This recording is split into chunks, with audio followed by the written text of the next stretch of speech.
commencer l'enregistrement. Et maintenant, je vais vous partager mon écran.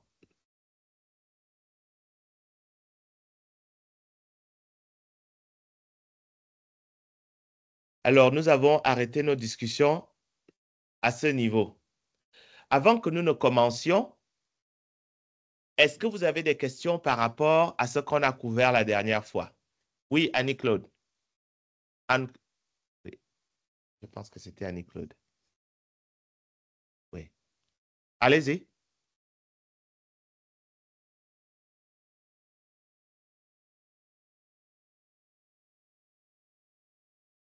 Non, mais c'est pas de question.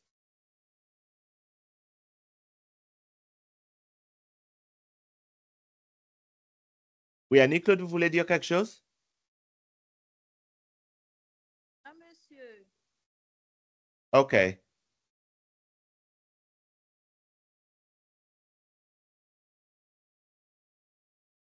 OK, d'accord. Est-ce que vous m'entendez bien?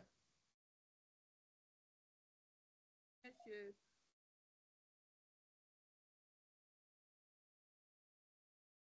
Oui, Parce que monsieur. je ne... OK, très bien. OK, d'accord. Donc, nous avons parlé des immunoassays et ces immunoassays, c'est aussi des tests sérologiques. Alors, j'ai regardé, je pense que mon orthographe du terme test n'est pas correct parce que j'ai écrit, OK, bon, là, c'est correct, test. Je pense qu'il y a des endroits où j'ai écrit ça avec eux, mais que cela ne tienne. Si je vois quelque chose qui n'est pas correct, on va corriger. OK. Donc, on a parlé des immunoassays et là, on est dans les applications biotechnologiques de l'immunopathogenèse. D'accord? Parce qu'on a vu, bon, vous avez vu les facteurs de virulence et comment ces facteurs de virulence, ça, ce sont des antigènes et les antigènes vont produire des anticorps et c'est maintenant cette connaissance-là qu'on va utiliser pour les diagnostics, pour tracer, pour un peu traquer les infections et certains facteurs qui sont d'intérêt. Donc, nous avons parlé du dosage immunologique direct, d'accord, qui permet l'identification d'un antigène inconnu en utilisant des anticorps connus. Et donc, nous avons des dosages directs et nous avons des dosages indirects où, en fait, on va utiliser un anticorps spécifique et cet anticorps spécifique sera marqué. D'accord? Et ici, nous avons, dans le cadre d'un euh, d'un test direct, vous avez l'antigène qui est souvent attaché à un substrat. Okay? Ce substrat peut être du plastique, ça peut être une membrane de cellulose, ça peut être du verre, ça peut être des billes, ça dépend. D'accord? Qu'à cela ne tienne, vous avez une surface solide. Cette surface solide, on va l'appeler le substrat et on va attacher l'antigène dessus. D'accord? Et l'antigène ici, il ressemble un peu à une bactérie de type bacille. Mais ça, c'est juste une représentation générique. Et donc, à cet antigène qui est attaché à un substrat, on va amener des anticorps. Ces anticorps sont marqués. OK? Ça peut être marqué par un agent fluorochrome. D'accord? Donc, qui va dégager une certaine lumière dans certaines conditions. S'il y a attachement, on va voir un marquage de l'objet de notre cible. S'il n'y a pas d'attachement, on ne va pas voir un marquage de la cible. D'autant plus que lorsqu'on procède à un mélange entre l'antigène et l'anticorps, on va laisser un temps pour l'attachement et ensuite, on va faire un lavage. Donc, on va laver avec une solution. Tout ce qui n'est pas attaché va être nettoyé, alors que tout ce qui est attaché va rester dans la préparation. Donc, vous avez ici un test qui est positif, d'accord? Parce que l'antigène est marqué avec l'anticorps qui lui-même a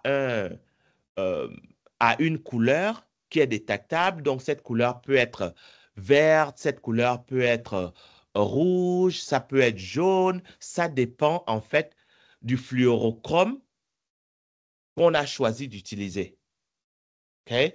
Il y a par exemple les rhodamines. Enfin bon, je ne vais pas rentrer dans ces détails-là. Le fluorochrome que vous aurez utilisé va définir quelle couleur vous allez observer. Donc, si vous voyez une couleur, ça veut dire qu'il y a une réaction positive.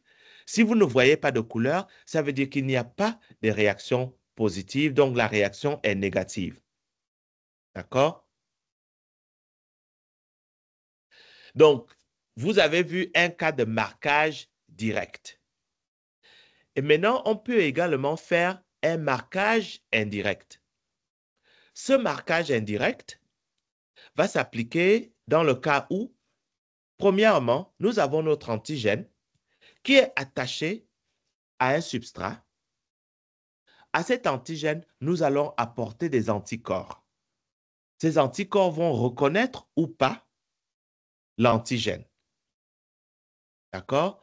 On va laver et après lavage, on va amener un autre anticorps qui, cette fois-ci, reconnaît le premier anticorps. Donc, ici, nous avons deux anticorps que nous utilisons. Le premier anticorps, c'est pour s'attacher à l'antigène. Le deuxième anticorps, c'est l'anticorps qui s'attache à l'anticorps qui s'est attaché à l'antigène. Et ce deuxième anticorps est l'anticorps qui porte le marqueur qui est détectable. Ce marqueur pourra être rouge, bleu, vert, ainsi de suite. Ça dépendra du fluorochrome qu'on aura choisi. Fluorochrome. Alors, je vais écrire ça ici.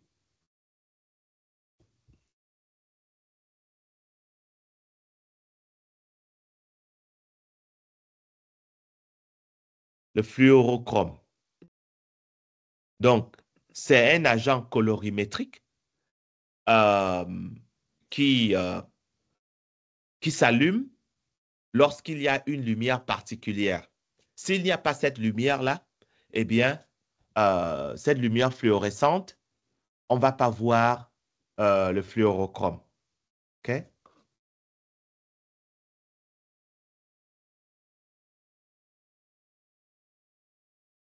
Donc, vous avez les marquages directs, vous avez les marquages indirects.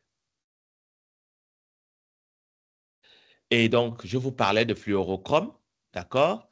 On va utiliser ici la fluorescence, dont les anticorps sont marqués avec un fluorochrome qui va dégager de la lumière selon l'environnement. D'accord? Le fluorochrome, il a l'avantage de pouvoir permettre de détecter même les petites particules. Parce qu'une fois qu'il y a reconnaissance, même si la particule est petite, vous allez pouvoir observer la réaction. Aussi, la fluorescence est très sensible. Donc, même s'il y a une petite quantité d'antigène, vous allez pouvoir voir cet antigène-là. D'accord? Pourvu que vous ayez un anticorps qui reconnaît spécifiquement cet antigène-là. Donc, vous avez par exemple ici des anticorps qui sont attachés à un substrat. D'accord? Donc, ici, l'anticorps, qu'est-ce que je raconte des antigènes? L'antigène est inconnu. Et puis, on va se dire que nous avons, par exemple, un anticorps connu contre la syphilis, mais maintenant, nous voulons savoir si le patient a la syphilis ou pas. Okay? Donc, nous avons l'antigène qui n'est pas connu. Nous avons l'anticorps qui est connu. Et parce que nous savons que c'est un anticorps qui est spécifiquement dirigé contre les antigènes qu'on trouve sur la bactérie responsable de la syphilis, si la réponse est positive, comme vous le voyez ici, on va se dire, ah, il y a présence d'antigènes qu'on trouve à la surface des bactéries qui provoquent la syphilis. Donc, la personne a la syphilis. Okay? Donc, ça, c'est le cadre d'une réaction positive à un agent direct, à un attachement direct. Maintenant, on peut faire aussi un attachement indirect. Donc, vous avez ici, souvent, pour utiliser un marquage indirect, vous allez fonctionner avec un antigène connu. Okay? Vous avez un antigène connu qui est attaché sur un substrat. Vous apportez un anticorps qui, lui, n'est pas marqué. À cet anticorps-là, vous allez apporter un anticorps contre l'anticorps. Et lorsqu'il y a attachement et qu'il y a réaction, vous allez dire que le gène, l'antigène de la syphilis est bien présent. Donc, cette personne-là a la syphilis. Est-ce que c'est clair pour tout le monde? Je ne pense pas que ce soit très compliqué. Oui, allez-y, Kumba. Monsieur, s'il vous plaît, vous pouvez reprendre le marquage indirect, s'il vous plaît. Moi, je n'ai pas compris. Oui, il n'y a pas de souci. Au niveau du marquage indirect, vous avez, prenons le cas où vous prenez un prélèvement d'un patient. Vous vous posez la question, est-ce que le patient a la syphilis ou pas? Donc, vous ne savez pas si le patient a la syphilis, mais vous prenez son échantillon et vous l'attachez sur un substrat. D'accord? Donc, l'antigène est inconnu. Maintenant, vous allez apporter l'antigène est inconnu. Vous allez apporter un anticorps qu'on sait être actif contre la syphilis. Donc, vous allez apporter cet anticorps-là, immunoglobuline G, qu'on sait être capable de s'attacher aux antigènes contre la syphilis. Donc, ils vont venir, ils peuvent s'attacher, ils peuvent ne pas s'attacher, on ne sait pas. Mais comment est-ce qu'on va savoir qu'ils se sont attachés? Maintenant, nous allons apporter un autre anticorps. Cette fois-ci, cet anticorps est fluorescent. Et si l'anticorps qu'on apporte, qui est fluorescent, est spécifique à l'anticorps reconnaissant l'antigène de la syphilis, s'il y a reconnaissance, comme vous voyez ici, vous allez voir fluorescence, comme vous voyez ici, après un lavage, bien entendu. Après un lavage. D'accord? S'il n'y a pas reconnaissance, vous n'aurez pas de réaction positive, donc vous n'aurez pas de fluorescence parce que le lavage aurait éliminé ces anticorps-là qui ne seraient pas attachés à l'antigène qui est inconnu. Est-ce que c'est clair maintenant? Oui, monsieur. Maintenant, monsieur, je voudrais savoir quelle est la différence, monsieur, la différence entre le test direct et le test indirect. C'est au niveau des anticorps connus et inconnus, n'est-ce pas? Bon, les deux. Les deux parce que, en fait, l'antigène peut être connu, l'antigène peut être inconnu. L'anticorps peut être connu, l'anticorps peut être inconnu. Ça dépend en fait de ce qu'on veut faire. Ici, par exemple, au niveau du marquage direct, on a un antigène inconnu, d'accord? Et maintenant, on apporte un anticorps connu qui est marqué. Tout dépend en fait de ce avec quoi on est confortable. On peut être confortable avec un marquage direct on peut être confortable avec un marquage indirect. Donc, ça dépend du laboratoire, ça dépend des choix de l'équipe de recherche.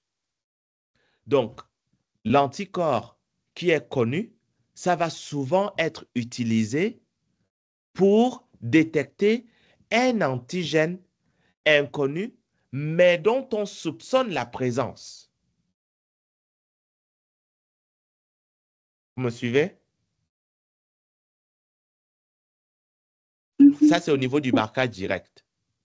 Maintenant, au niveau du marquage indirect, là, on va dire que, OK, nous connaissons l'antigène, d'accord? Nous avons un sérum, OK? Nous avons un sérum, par exemple. On veut tester si quelqu'un est séropositif au VIH. Quelle est la cible que nous ciblons? Nous ciblons la protéine GP120. Donc, nous allons avoir des substrats avec des protéines GP120 attachées. Ça, nous savons ça. OK? Mais nous ne savons pas que le patient est infecté par le VIH. Ça, nous ne le savons pas. Donc, nous allons prendre le sérum du patient, d'accord? Donc, les anticorps du patient, et on va les passer sur le substrat où il y a la protéine GP120. Vous me suivez? OK? Donc, ça, on a fait, et puis on fait un lavage. Donc, jusqu'à présent, on ne sait pas si le sérum qu'on a pris du patient a effectivement les anticorps contre la protéine GP120. Mais comment est-ce qu'on va faire pour savoir maintenant qu'effectivement, ce patient-là a des anticorps? Nous, maintenant, on va amener un autre anticorps qui, cette fois-ci, est dirigé contre l'anticorps qui reconnaît les antigènes GP120. D'une part. Et d'autre part, cet anticorps-là, le deuxième anticorps, lui, il est fluorescent. Donc, c'est cet anticorps qui est fluorescent qui va nous permettre de dire que, cette personne-là est séropositive ou cette personne-là est séronégative parce qu'on ne voit pas de réaction. OK? OK. Alors, donc, les tests directs ou indirects sont beaucoup utilisés dans les tests rapides. Vous avez les tests rapides de COVID. Vous avez les tests rapides de la grossesse. Vous avez les tests rapides de pas mal de choses. OK? En tout cas, dans les pays développés, en général, et aux États-Unis en particulier, vous avez plusieurs genres de tests rapides. D'accord? Et ces tests rapides-là ne vont pas nécessairement utiliser un agent fluorescent, mais souvent, ils vont utiliser une enzyme. Donc, l'enzyme est attachée à l'anticorps. Vous me suivez?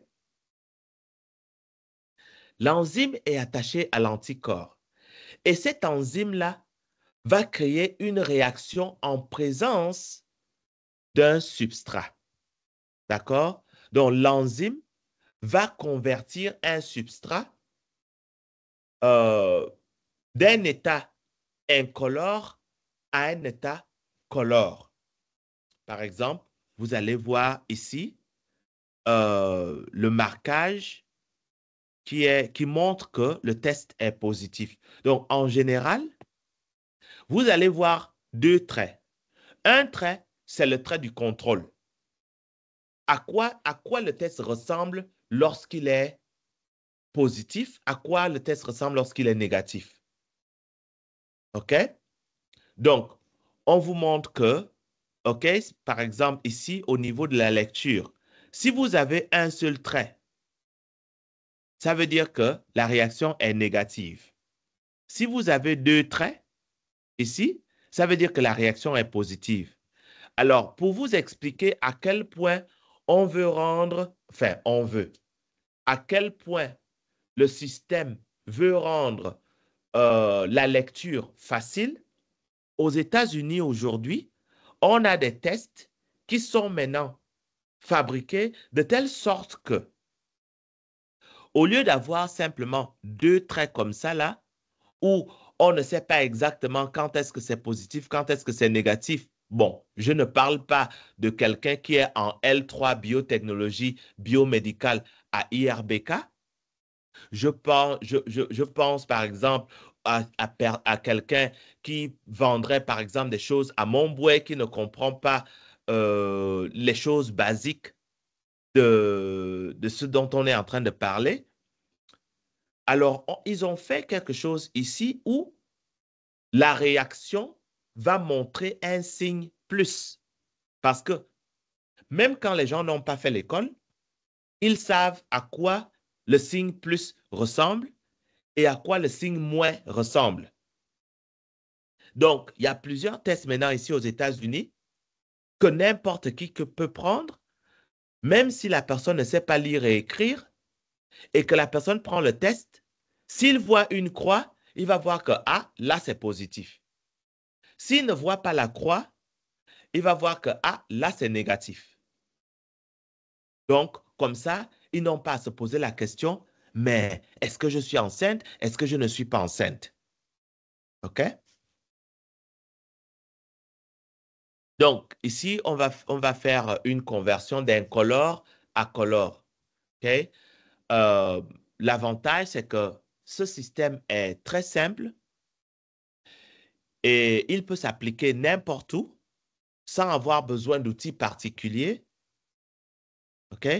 Mais pouvoir avoir une réponse assez rapide. Par contre, ce qu'il y a lieu de dire, c'est que ces tests de dépistage rapide ne sont pas une garantie que une réponse négative est négative. Alors, je vais répéter. Les tests de dépistage rapide ne garantissent pas qu'un test négatif est effectivement négatif. Pourquoi? Pourquoi vous pensez que je dis cela? C'est une question qui vous est adressée.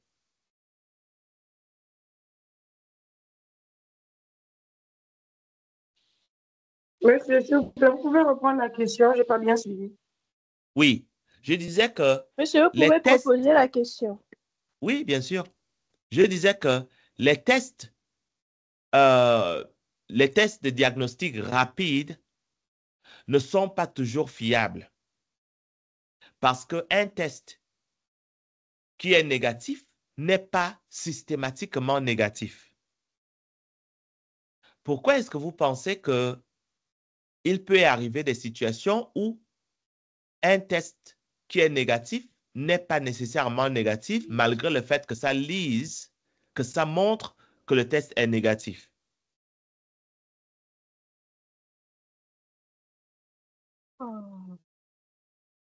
Monsieur, Monsieur. Oui, moi j'ai une oui, réponse. oui, Moi, j'ai une allez-y. Oh, réponse. Huberta.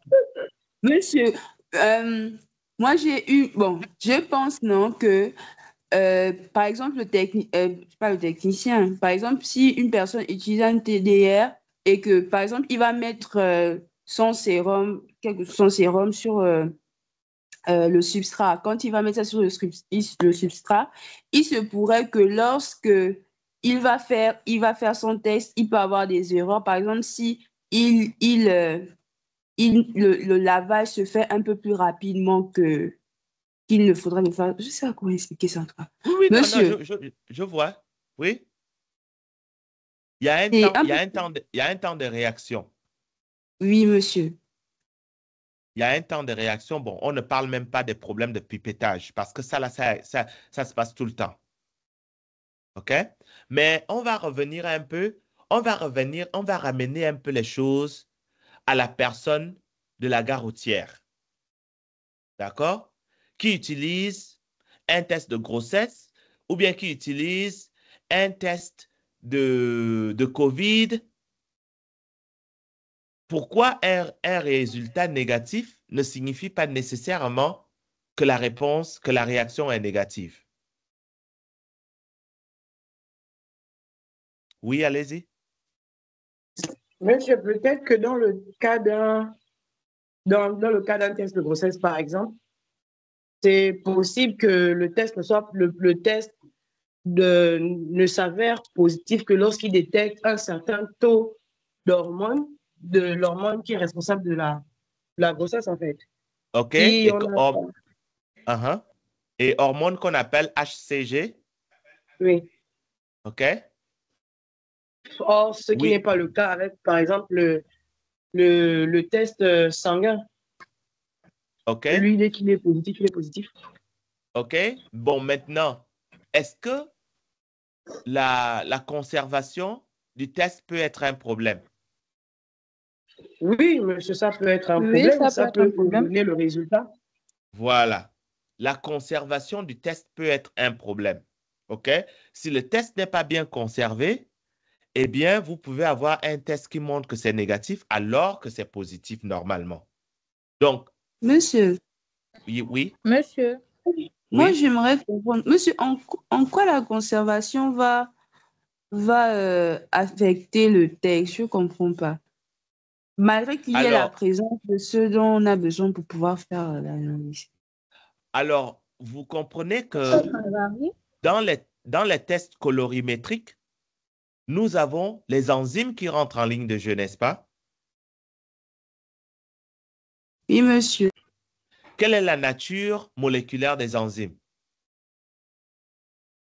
Ce sont des protéines. Ce sont des protéines. Et qu'est-ce qui est particulier aux protéines par rapport, par exemple, aux hydrates de carbone, par rapport aux lipides, par rapport aux acides nucléiques, quand il s'agit de l'environnement et des effets de l'environnement sur la molécule? Monsieur, par exemple, ils sont capables de se dénaturer par la Voilà. chaleur. Ils sont capables de se dénaturer par la chaleur. Donc, vous comprenez que où est-ce qu'on a placé le traitement de grossesse? Où est-ce qu'on a placé le traitement de... Qu'est-ce que je raconte? Le test de grossesse, où est-ce qu'on a placé le test de COVID, le test du VIH rapide, ainsi de suite. Où est-ce qu'on a placé tout ça pendant qu'on était en train de faire les courses au marché? OK? Vous savez que les protéines peuvent être dénaturées. Si la peroxydase est dénaturée, elle va faire son travail comment? Souvenez-vous que la dénaturation, ce n'est pas seulement une perte de shape, de forme, mais c'est aussi une perte de fonction, n'est-ce pas? Oui, monsieur. Okay? Si vous prenez le cas de quelqu'un qui vend au marché Momboué et qui a laissé son test de grossesse alors qu'il fait chaud, eh bien, ce test de grossesse qui est exposé au soleil toute la journée, que la personne va faire en rentrant à la maison le soir, ça peut ne plus être fonctionnel. Oui, quelqu'un avait levé la main, mais elle n'a pas eu l'opportunité de parler. C'était combien?